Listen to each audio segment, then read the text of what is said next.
महाभारत के बाद जिंदा बचे योद्धाओं का क्या हुआ और कहां गुम हो गई ये सब। महाभारत एक पौराणिक कथा है।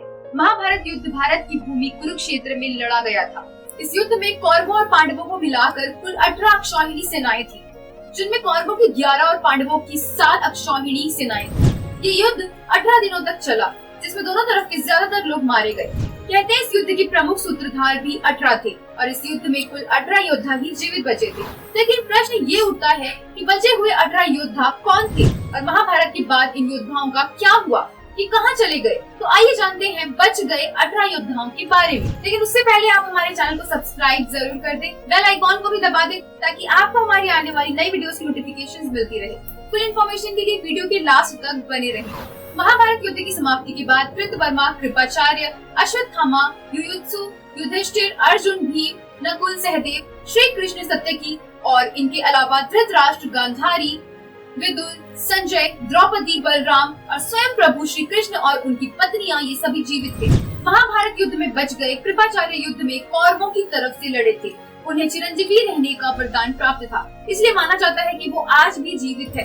कृपाचार्य अश्वत्थामा के मामा और कौरवों के कुल गुरु भी थे।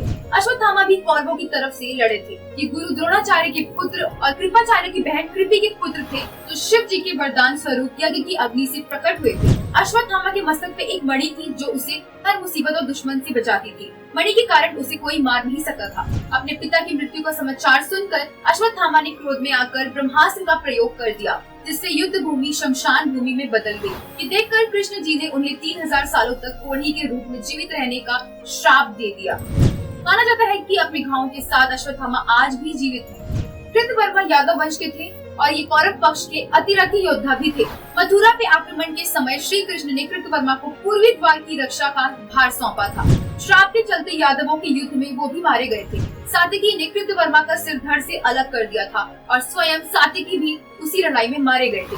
युयुत्सु महाराज धृतराष्ट्र के पुत्र थे, जिन्होंने पांडवों की तरफ से युद्ध किया था। महाभारत काव्य के अनुसार युयुत्सु महाराज धृतराष्ट्र की वैश्यदासी से उत्पन्न पुत्र थे। माना जाता है कि युयुत्सु के वंशज आज भी जीवित हैं, हरियाणा के जाटों के रूप में। युद्ध के बाद गंधारी के श्राप के चलते आपसी लड़ाई में बचे हुए यादव वंश के लोगों के साथ ही कृष्ण जी के पुत्र आदि सभी मारे गए थे। ये देखकर बलराम ने समुद्र के किनारे जाकर जल समाधि ले ली थी। बलराम के शोक में बैठे कृष्ण को प्रभास क्षेत्र में जरा नाम के एक बहेलिये ने तीर मार दिया। उसी को कारण बनाकर कृष्ण ने अपनी देह त्याग दी। युधिष्ठिर ने युद्ध की समाप्ति के बाद मृत सैनिकों का, चाहे वो शत्रु हो या मित्र, सभी का दाह संस्कार और तर्पण किया था। इसके बाद धृतराष्ट्र ने पांडवों के साथ रहकर 15 साल बिताए। उनके साथ गंधारी, कुंती, विदुर, संजय भी वन में आकर रहने लगे थे। कुछ समय बाद विदुर ने अपनी देह त्याग दी।